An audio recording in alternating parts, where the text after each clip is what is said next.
Hello, my name is Deanne Aldridge. I'm going to be speaking about, debatably, one of the most influential educational thinkers. Often referred to as the father of progressive education. He was a professor, founder of a school, author, and educational and social reformist. John Dewey was born in Burlington, Virginia on October 20th, 1859. He developed a pragmatistic philosophy called experimentalism. His theories focused on the concepts of democracy, the participation of community, and the application of scientific method. Dewey rejected earlier philosophies that claimed that the world was grounded and fixed. He believed that we live in a changing and evolutionary universe.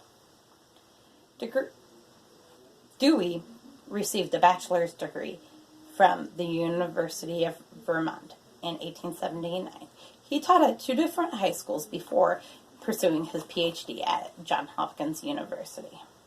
After receiving this degree, he became a professor at the University of Minnesota, taught at the University of Michigan, and accepted a job as the head of the Department of Philosophy, Psychology, and Education at the University of Chicago.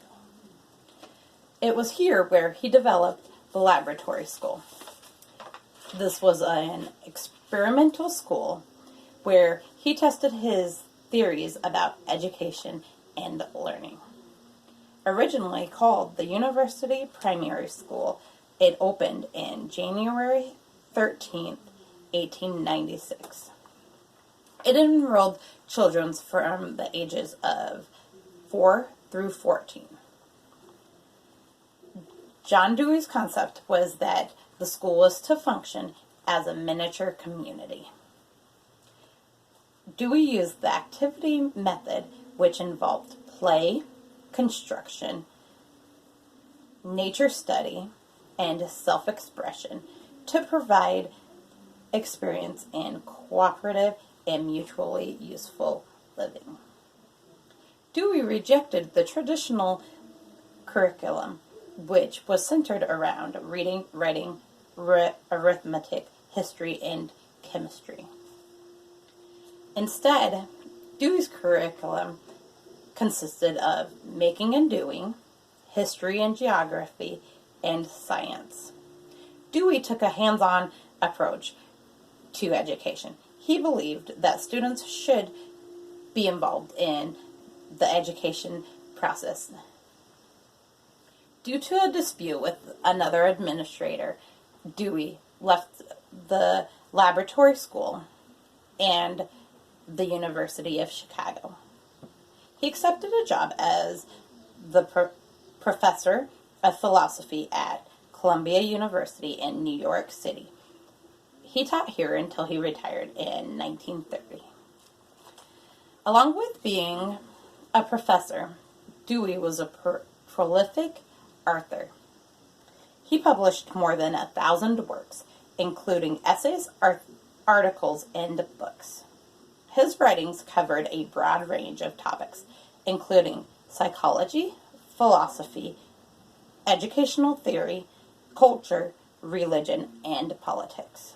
A few books that are relevant for pragmatism as an educational philosophy are The School and Society, The Child in the Curriculum, and How We Think, just to name a few. Through writings, lectures, and movements, Dewey also influenced many social issues, such as women's suffrage, progressive education, educators' rights, the humanistic movement, and world peace. Dewey died in New York City at the age of 92 on June 1st, 1952. Though Dewey's ideas have influenced many, there are still those who reject his theories. Idealists and realists believe that the world is fixed. They believe that regardless of changing times and circumstances, that there are certain truths that would be forever valid and that certain values would be universally accepted. For them, good and bad and right and wrong do not depend on changing circumstances, but are moral standards that should be passed on to each new generation. Existentialists also challenged some of Dewey's ideas. They did not agree that the group was that important. They also challenged his reliance on the scientific method. As I studied Dewey, I learned that I share a lot of the same views he did. I believe that the world is forever changing and that the way we act often does depend on the situation. I also believe in the importance of group dynamic and democracy. Every member of the community has an equal right and responsibility. I also agree that education should be more than the teacher imparting knowledge on a student. Students need to be an active participant in their own education. I hope you learned a little bit about John Dewey and his educational ideas and his impact on education. Dewey said, education is not preparation for life. Education is life itself. Thank you